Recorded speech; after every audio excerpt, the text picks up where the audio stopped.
Okay, here we go. Hi. So, Lexie, would you like to introduce yourself? Sure. I'm Lexie. I use they or he pronouns. I'm from Michigan and Ohio. And I made a freaking book that's underneath my computer called The Ship We Built. And it is my debut novel, but technically not my first book. But yes, first time filling a whole thing with just my words. And it's very dear to me and largely based off of my own experiences, sort of rearranged. And it's for kids, but also kind of for adults and kind of for kid adults and adult kids. And it's always blurry with age. But yeah, those are some things about me. And I have tinfoil stars on my wall. So, welcome everybody. Thank you for showing up to this event. We're so excited to have you here.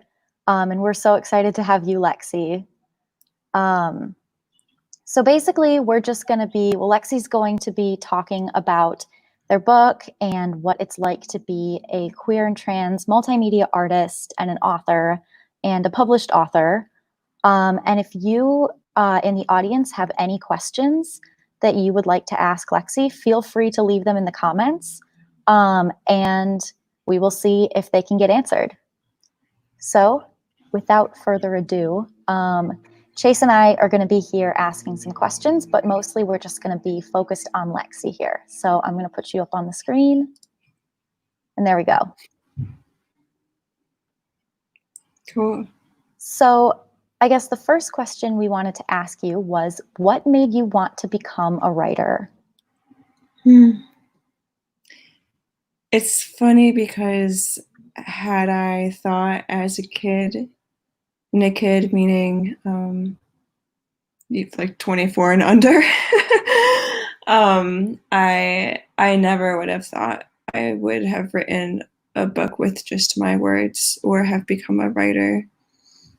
I often felt that my words were punishable, or I had a lot of baggage around my voice, both being in a home that was unsafe for speaking in, but also for growing up in a time where there just wasn't a lot of language for what my experiences were, both around gender sexuality, but also in terms of daily life and even the economy.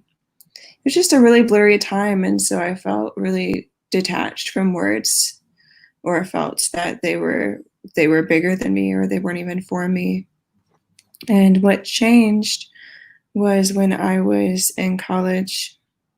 I was in and out of the hospital a lot. And in that process, I started writing letters that were sent to my body parts,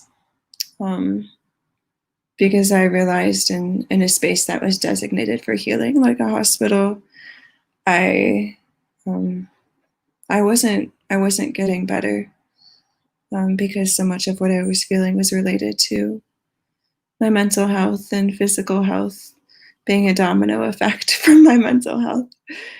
And so I started writing letters to my body parts.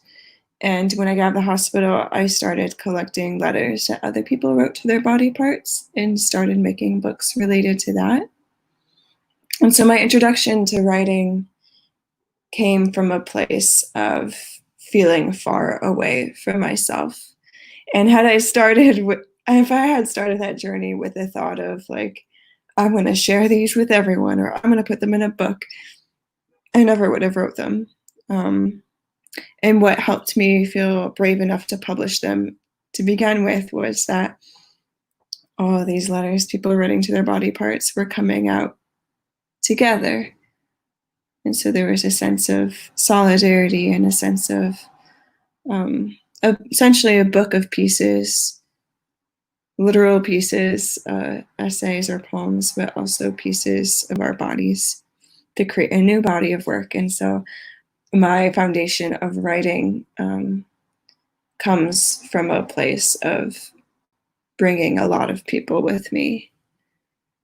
And I started writing this book, The Ship We Built, when someone that I had a crush on and who is still very dear to me in a different way challenged me to write a children's book. And so I did. But it didn't start as a novel. It started as a picture book. It started as 1 or 2 pages of notebook. And it slowly built from there. But just like my writing career as a whole, had I started with the intention of sharing with the world or creating something as long as a 280-page novel, I wouldn't have ever started. So it's happened in baby steps. So what inspires you, Lexie, in the work that you do? I think the version of myself that I just described, and knowing that a lot of the things that have made me feel so lonely in my life are not isolating, or they're not isolated experiences, they're isolating experiences. So I have found that, especially with the foundation of an anthology curation, that that it's so much about sharing, and it's so much about breaking out of what I have been trained to think makes me worthless, or what makes me better off, invisible, or inconvenient. So that definitely fuels me, of just knowing deep down that it's all connected, and giving to that version of myself that really bought into the belief that it was just better if I wasn't around. I have a 2-parter type question. Yeah. What has been your biggest challenge, not only as an artist and a writer, but being a queer and trans author and artist? I think the biggest challenge is just as a writer beyond any sort of identity stuff is I think taking feedback and not being attached to what certain things will look like. In particular, The Ship We Built, I feel like, is a really good example, where if I had been so attached to it being a picture book, I don't know if it would have gotten published. Or if after it being a picture book, I thought maybe it's gonna be a book of poems. And then after that, I thought maybe it'll be like a series of short stories about the same characters. And then I thought maybe it's a screenplay, maybe it's an animation, maybe it's a novel. And so I think being open to what form anything can take has taken a lot of internal work, and a lot of trust in my imagination, or working beyond the timelines that I assume of other people. And and I think another big challenge for writing, especially, this is related to identity, but not necessarily, of the challenge of being in an okay enough place mentally to share vulnerable things, or to share parts of my own questioning and experiences. And of course, not all writing has to be vulnerable or come from that very specific personal place, but I think one of the things that has fueled me in writing The Ship We Built is just writing what I know only I could write, and giving people time and resources to do the same for themselves through anthologies. So, but in terms of trans specific or queer specific, Gosh, I think the biggest challenge is allowing, not necessarily for myself, but from other people, allowing and fighting for something that's like really complicated, and doesn't necessarily have a linear pathway, which is what people tend to want. But I think those people are the people who probably aren't queer or maybe aren't trans, but people who want their sort of the ideas that they already have validated. Sorry, I'm gonna real quick share a comment from one of the viewers. Sure. Thanks.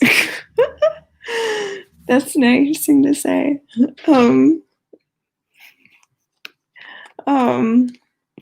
I'm working on taking compliments. But yeah, I think in terms of like identity, it's a lot of internal work to have to fight for something that's nuanced and human. And in the ship we built specifically, I include a narrative of sexual abuse based off my own experience.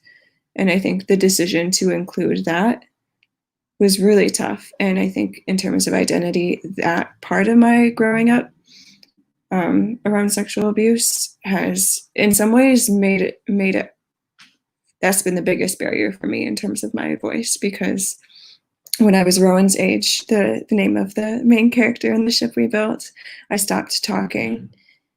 And I would call it the no talking game. And so I have a lot of weight around my words, especially because of those experiences. So that has felt very huge and big. And I think even identifying as like a trans boy-ish, like having that kind of like has been really hard journey too, in terms of like my words and space and questions of like my value and confidence, because as someone who was abused as a child, like by men, and as adult by cis men, I've had a lot of questions about what I could become, or if I would inevitably become the people who had hurt me, and what the other options were. And that has definitely messed with my sense of everything. And I chose to put that into the book. The questions that I've personally had around how abuse in particular has shaped my ability to really embrace my gender. Yeah, permission to be messy is hard, and it's hard to be in a position where you have to explain yourself. And I think that's something that all sorts of minority groups have to do, and it's so much extra work on top of just writing a book or on top of producing any sort of art form. So on the flip side of that, what would you say is the most rewarding thing about the work that you do? I think the most profound thing for me has been like learning to make a living.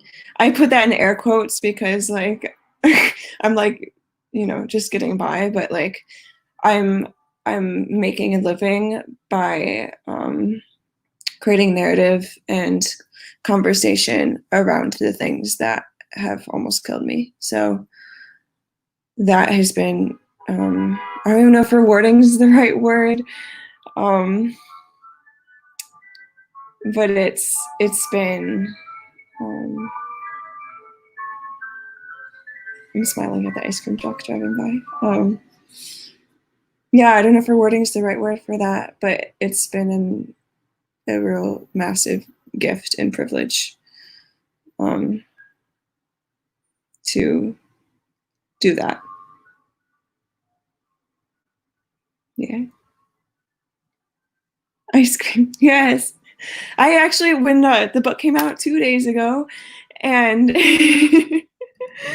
and the way that I celebrated that in quarantine is that I made my favorite ice cream flavor from growing up, because it's like an obscure-ish Midwest flavor. I don't know if you have in Illinois, but we had it in Michigan. It's called Superman ice cream. And yeah, I couldn't find a way to get it delivered or anything like that where I'm living now, so I learned to make it. And that was also very rewarding too. Yeah, I guess it's sort of like an analogy too, right? Of like, you know, the ice cream, if you can't find it, you make it. So it's like, it's the same thing with queer and trans literature too, I think. And I'm going to share another comment from Candy. Oh, thank you, Candy. You should write Valentines professionally. So a lot of the kids who come to Clock Inc. are aspiring writers and artists, and I know a lot of queer people in general express themselves through writing. What is your writing process like in general? I know that you've been on some writing retreats and done some writing fellowships, I believe. So could you talk somewhat about that and about some of the other things that you do to organize your thoughts and inspire yourself? Yeah. Yeah. A lot of things have come into my mind at the same time. The first thing I'll say is, I think one of the most valuable things for me that I actually don't really do so much anymore, but I think I should recontinue, especially now in really directly isolating time. But I used to have a journaling practice where I would just write or draw literally anything that came to mind, even if it just didn't make any sense, or if I already said it like 5 times already, or like if it yeah, wasn't connected to anything that felt real, I would just write it down. And I think whether, you know, someone journals or whether someone paints or whatever, like just having some sort of practice, daily practice, where you learn not to judge your thoughts, or where I have learned not to judge my thoughts, has been extremely helpful, because if I judge myself before I even start, then I'm not gonna tell the truth, or I'm not gonna tell what I know I need to tell. Another thing that was really helpful was for some of the earliest drafts of the ship we built, because it's from a 10-year-old perspective. I did a lot of the first drafts in gel pen and in crayon, and I held the utensil like this, because that's how I used to hold utensils. And I think even just getting into the muscle memory was really helpful for me, and even playful, because I don't, especially for something that is like buoyant and from that's essentially a gift to another version of myself. I don't want to enter it being like, this is going to be hard work, or like this is going to be like an uphill battle. Like, I wanted to find ways to make it fun, and to find ways to write without writing at times. So like, there's some of the other techniques I used was, because the book takes place in the 90s, late 90s. I spent a lot of time watching like the Kids' Choice Awards from 1997, or the movies that were important to me at that time, and watching them from the lens of my character, and taking notes based on what I feel like he would both resonate with, what he would understand, and also take notes on these movies based off of what he would use as his defense. Because he heavily leans into pop culture references because he simply just wants to belong. And of course, having certain key knowledge around pop culture can act as a defense mechanism, especially as a tween. So I love writing without writing, if that makes sense. I guess it's like the research process and making it variant. Yeah, and I think most of all, which I touched on earlier, is just trying to make it as not isolating as possible, because I feel like the myth of the author is like, it's like, go in your cabin, don't talk to anyone for 8 months, and come out with your masterpiece. And that sounds like not for me, and maybe not healthy for a lot of people. And so I wanted to find ways to just make it, to connect it with other people. So I would often like share drafts with friends, or like a lot of the earliest drafts were actually more intended as like little Valentines for like, like an ex-girlfriend, or for a friend who felt ambiguous or whatever. So yeah, I think like just having variation has been really helpful. So It's a speaking of very windy answer, but no, there's, yeah. so speaking of pop culture references, we've had a very important question in the comments. Oh, that's a really good question. Okay, so it's 3 flavors. And one of them I think is also a Michigan specific flavor that I grew up with. There's cherry, plain, just plain. I don't know, but it's dyed yellow. So the cherry is bright, bright, bright red. The plain is dyed bright, bright, bright yellow. And then the third one, the third color mixed in is bright, bright, bright blue. And it's called Blue Moon ice cream. And it tastes like, it tastes like fake fruity cereal, like Fruity Pebbles, but a little bit different. And I loved Blue Moon, especially when I was a kid, because it would turn my tongue blue, and that seemed like the most fun thing in the world. All right, there's another comment that I'd like to share. Thank you. And thanks for listening and spending time with me. But I would like to ask, I know you've talked a little bit about this already, but how do your own experiences, especially with regards to the Midwest, because I know you said you grew up in the Midwest, you set the book intentionally in the Midwest. So how do those experiences influence your writing? Oh my gosh, in real big ways.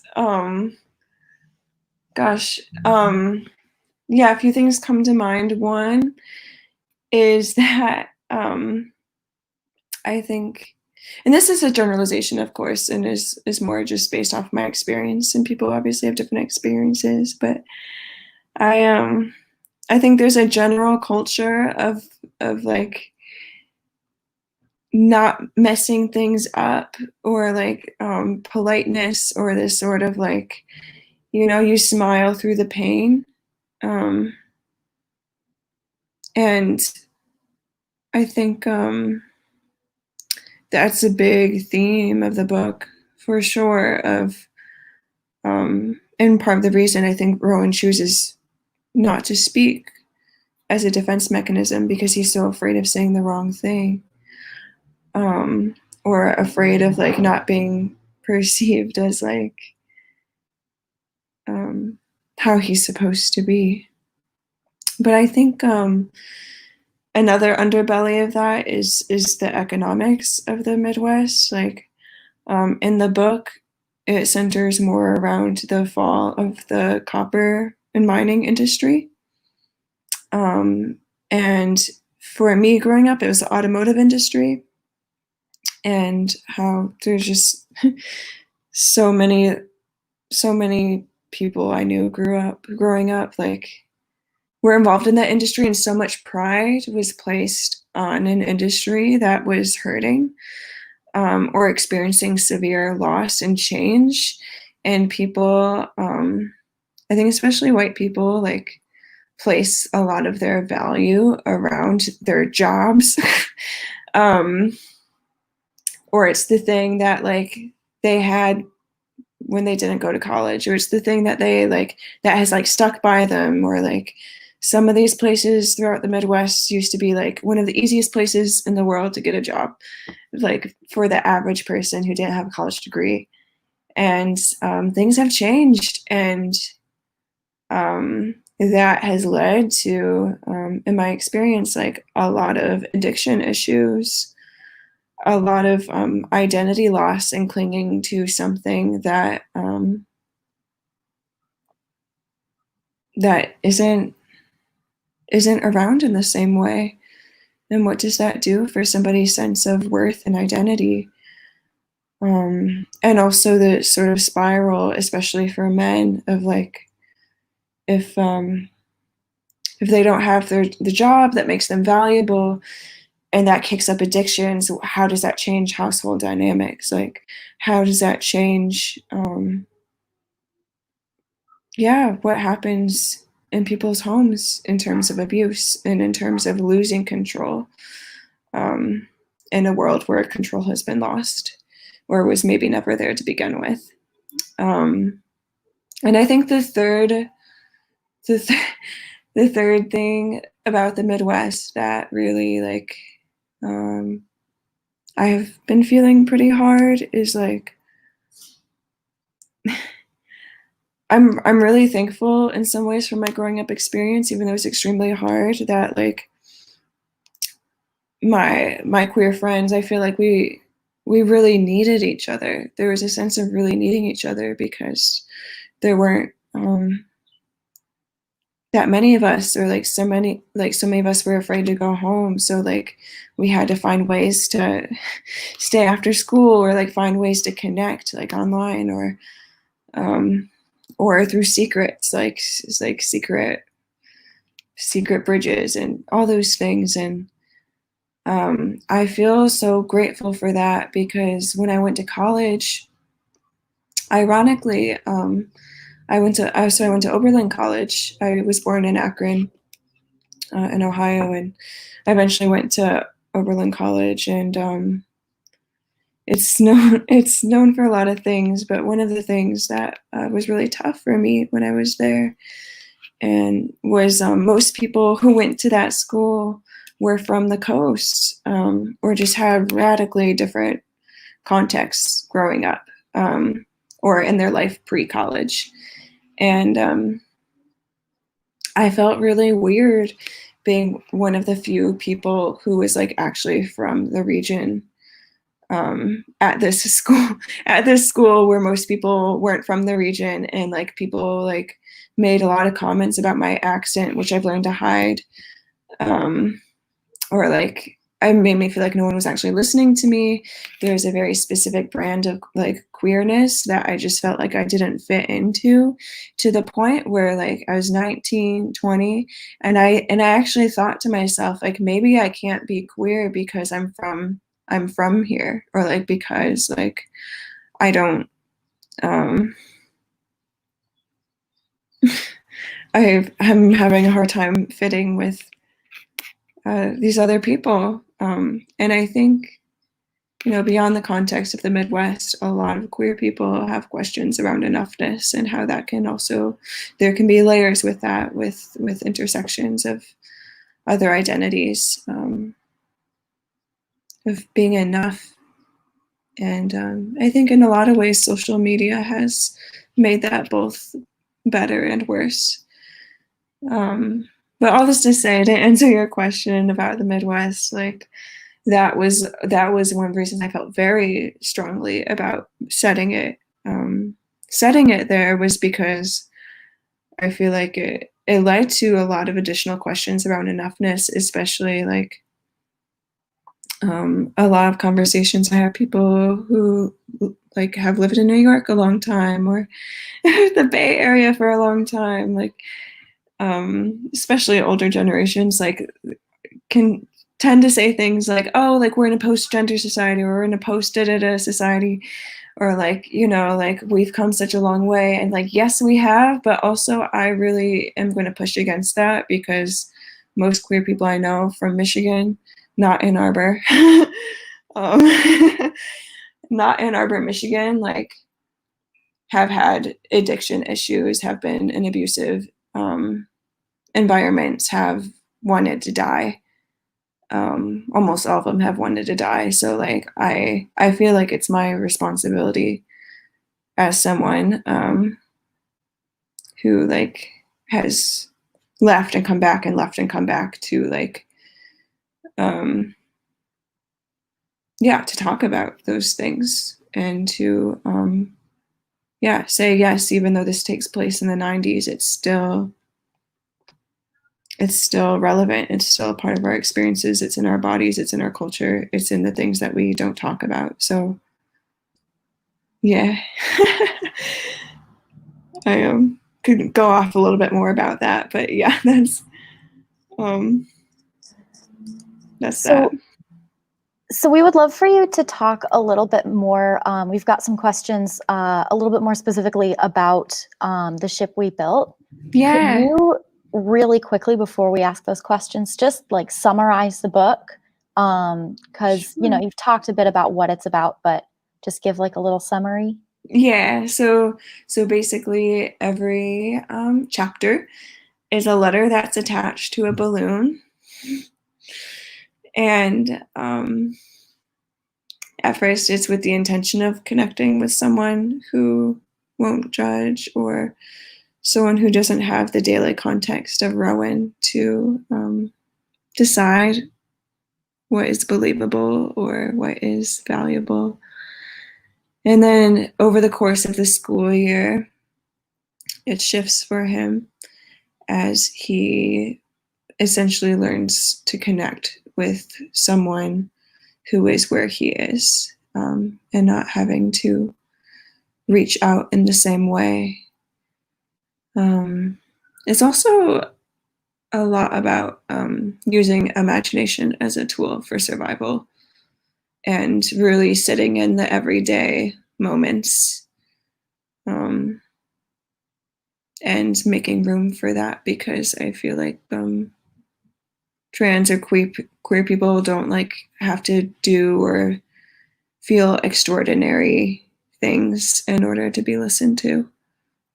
Yeah.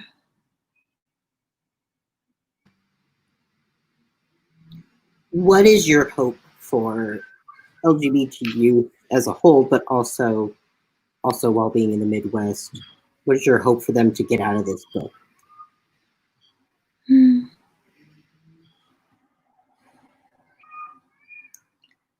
I think the first thing that comes to mind is like, just your stories are complicated and that they matter, and you can ask questions that you don't have answers to. That's my answer in this moment. I think my response to that question sometimes changes, but I think yeah, that's what I feel in this moment. It's just like it freaking matters.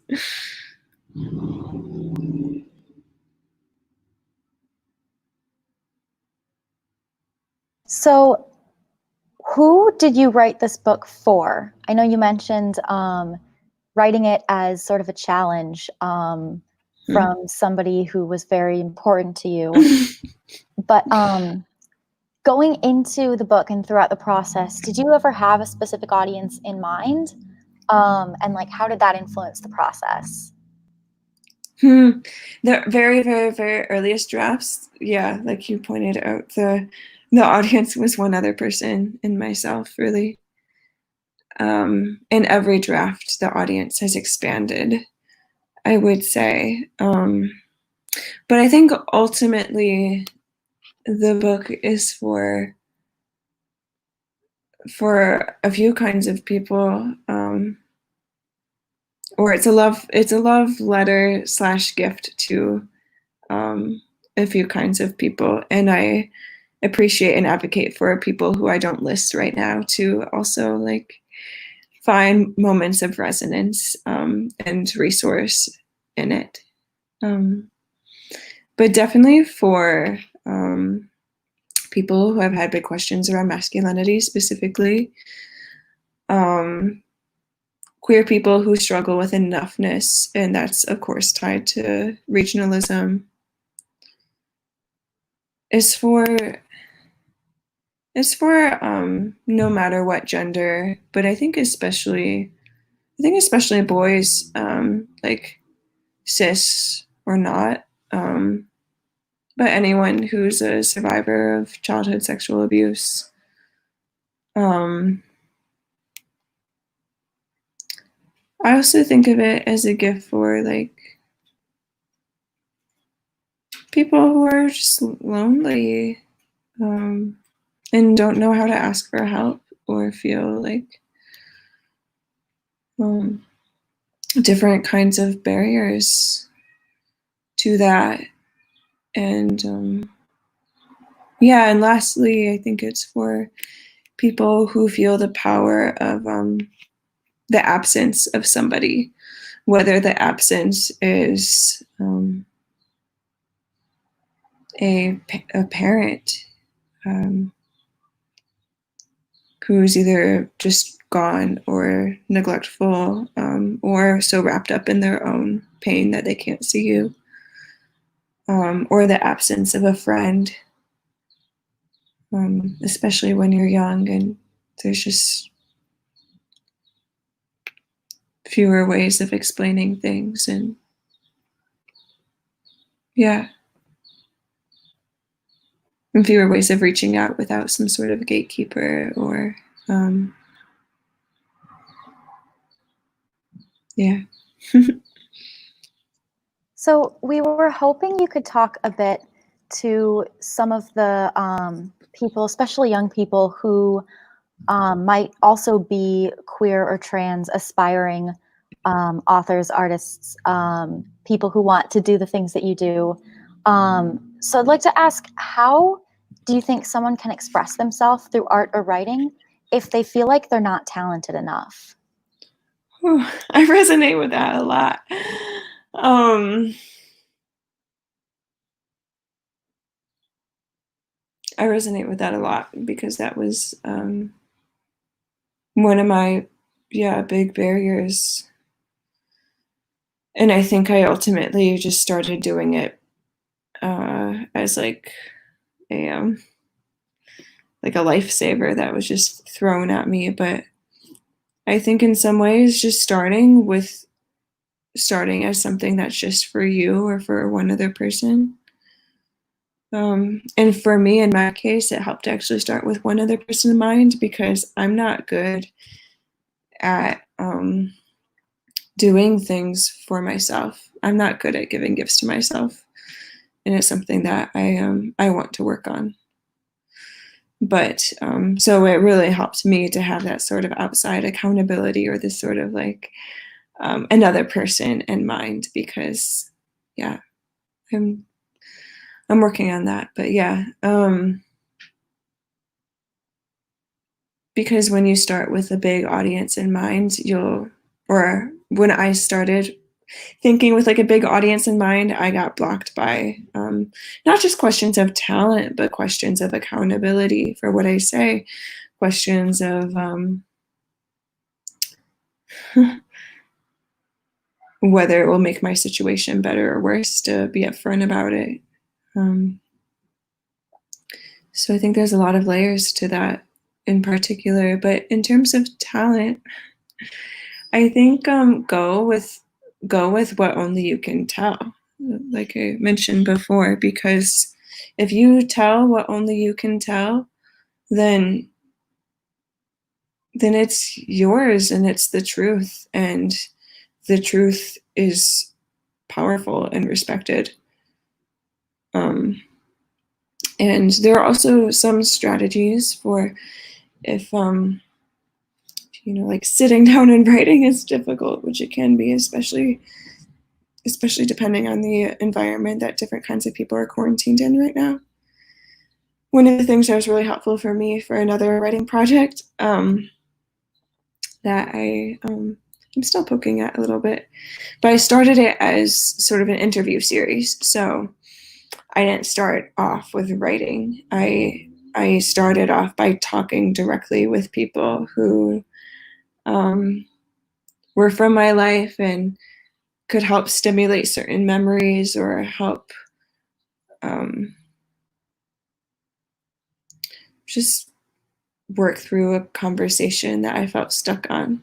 And then I would record the conversations, transcribe them, and then only use my own words, of course, but find a way to start writing based off of something that happened in another format. And I think sometimes messing with the format can be really helpful and freeing. Yeah, but it's like we need more kinds of stories. We need to mess with the rules more now than ever. So I think just because your piece doesn't look like someone else's, like that probably means it's all the more valuable. Definitely going off what you just said, what is a piece of advice that you would give to young LGBT youth wanting to explore more their artist side or their writer side? I'd say what was helpful for me was starting off with something that was community-based. My first few books, the two were self-published, and the last one, called Written on the Body, was with a small publisher, but making about connecting with other people and people that had a shared experience with me was so beautiful and valuable. And I really encourage that, because I think to a certain degree, especially in the age of social media, but I think this is also just a part of being an individualistic American or whatever, is like we should have more things that hold many voices, and we should have more things that are yes, like about the I, because there's value in your experience, but also creating more collective ways to publish and share and build community amongst people who resonate with your story.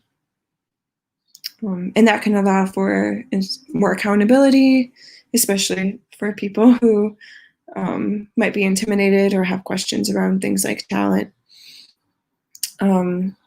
And also finding some sort of collective way to either write or share or create can also spread some of the responsibility, in the sense of, like, the last anthology I made was specific to trans and non-binary survivors of domestic violence and sexual abuse.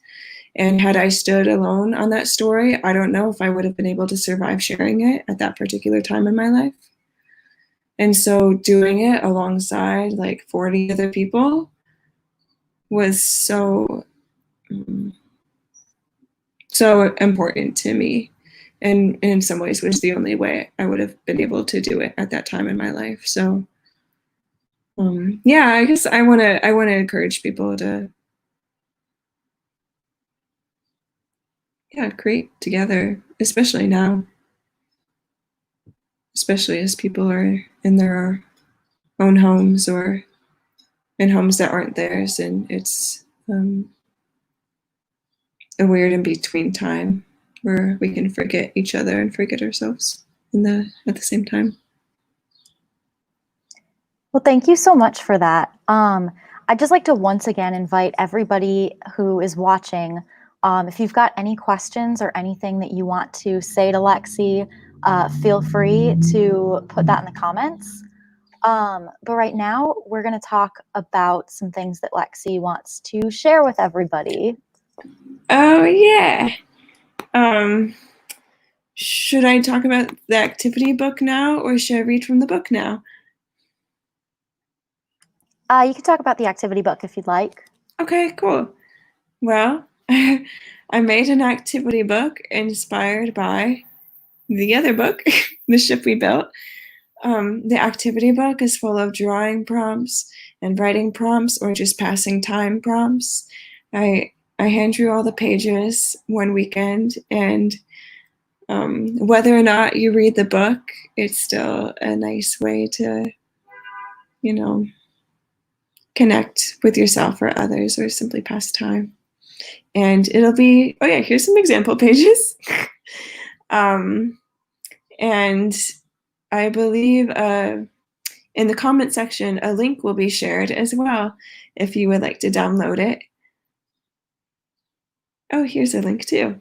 Yes. Yeah, I'm about to paste a link into the comments. So if you want to click that link and download it, that is free for anybody to download. Yeah. Yeah, and if you fill out any of the pages, I would love to see them.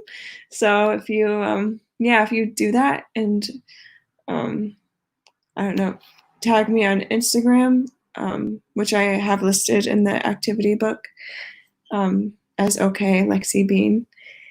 I would love to see the what the prompts made you feel and believe and try.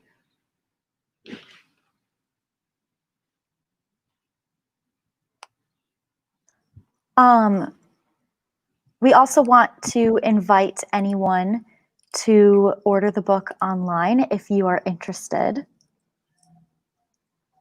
So I'll paste that link in the comments as well. And then if there are no more questions in the comments, I think Lexie, you wanted to finish out by reading a passage from the book. Yeah, I can read a passage from the book. My computer is hot. I'm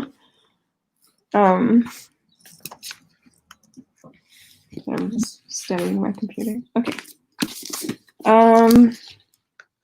Oh, actually, so I have a question, and either one of the hosts can respond to. Is there a certain mood or theme or time of the year you would be interested in me reading from?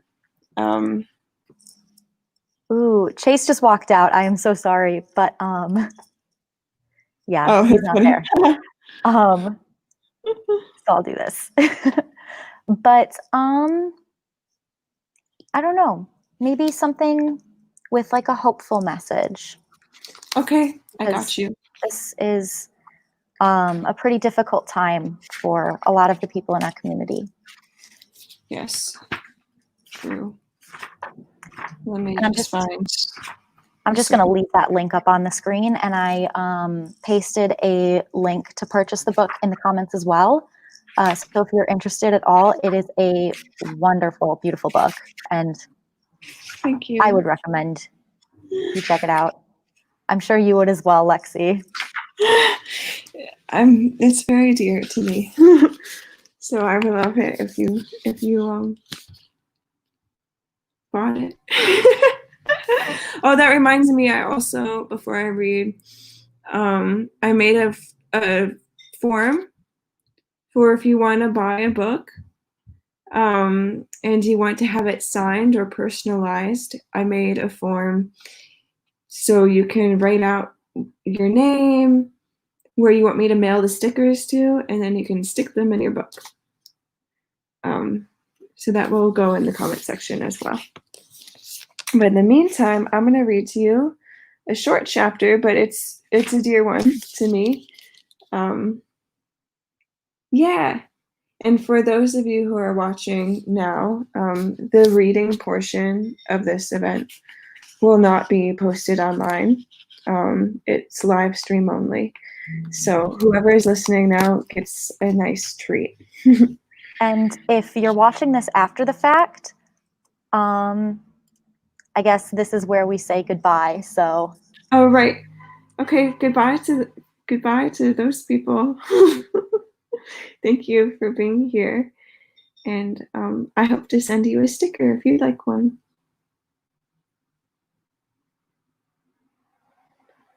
And for now, for those of you who are still here, I'm going to read a chapter to you. It's, I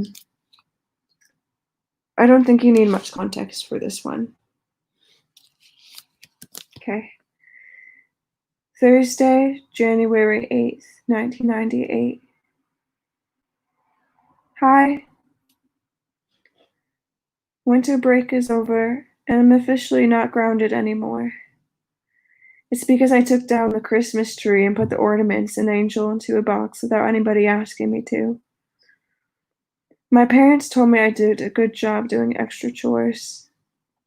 I left it at that and kept my mouth shut for the rest of our hot dog and orange pop dinner. I usually have a lot of secrets at the dinner table, but lately I have a few more. On Monday after school, I brought my refrigerator box to Sophie's house so she could keep it safe. I guess it's good Sophie gets another favorite place, but she never asked me why I gave it to her. We unfolded the cardboard together and spent the whole entire day inside of our ship drawing, eating sourdough sandwiches, and playing checkers without talking about it at all. Sophie has a superpower where she only asks questions when she really means them. I think that's better than having the powers that most people want, like turning invisible or flying away. She asks the most questions during rounds of Truth or Truth. Questions like, what would you grow if you had the seeds for anything in the world? Or, what do you think about the neighbor's new fence? She once asked me with really wide eyes, if you could fill your body with anything other than blood, what would it be? That was a hard one. I think I would like to be filled with maple syrup or snow. She never once asked me why I called myself a boy yesterday. We were sitting outside of the box to watch James and the Giant Peach and play Jenga. The narrator said that James used to be the loneliest boy there was, and now has a loving new family and all the friends in the world. I put another wood block on top of our block stacking game, and I told Sophie, I am a boy, I know it. That was my first time saying those words out loud in a strong way, in a way I never told the trampoline club. You don't hate me, right? I really did mean what I said to Sophie, but I got scared for a minute. I put another block on top of our tower and could hardly trust that either. It was almost 40 stories high, and having only 2 blocks on the very bottom wasn't very much support at all. The tower wiggled and waved. My shoulders crept up, expecting that it would fall at any second. Even worse than losing the game would have been Sophie telling me to leave because I had said the wrong thing. I couldn't help but think about us breaking up, and Mrs. Gary taking the box back out to the street. Before anything bad happened, Sophie took the movie out of the VCR and flopped onto the orange couch. The cushions looked soft enough to disappear into. I slowly joined her on the one furthest from her. I kept my arms folded and my feet buried. I was afraid of her questions, that I'd get too scared to repeat to myself. I'm not even totally sure what it means to be a boy, so don't ask me. But haven't you ever said something about yourself and it feels like you can feel your heart beating for the first time in your life? It's like that. Lucky for me, Sophie didn't do that. She also didn't give a big speech saying, I don't care, or it doesn't change anything about us. That's good because I want her to care about the ways I sometimes hurt and change. Instead, she just said, you are a boy and I'm glad you met yourself. Then she said, you can stay here too, whenever you want to. Listening to her words made my shoulders creep down. I felt okay enough to stretch out my legs again. Our toes touched from opposite ends of the couch, and we shared small smiles. She's right. I did meet myself. You still like me, right? I hope so, because I like me right now too.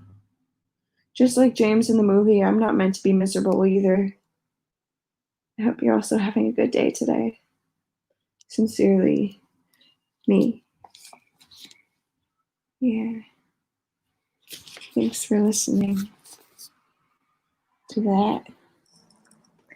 Well, thank you so much for joining us. And thank you to everybody who's still watching for being here.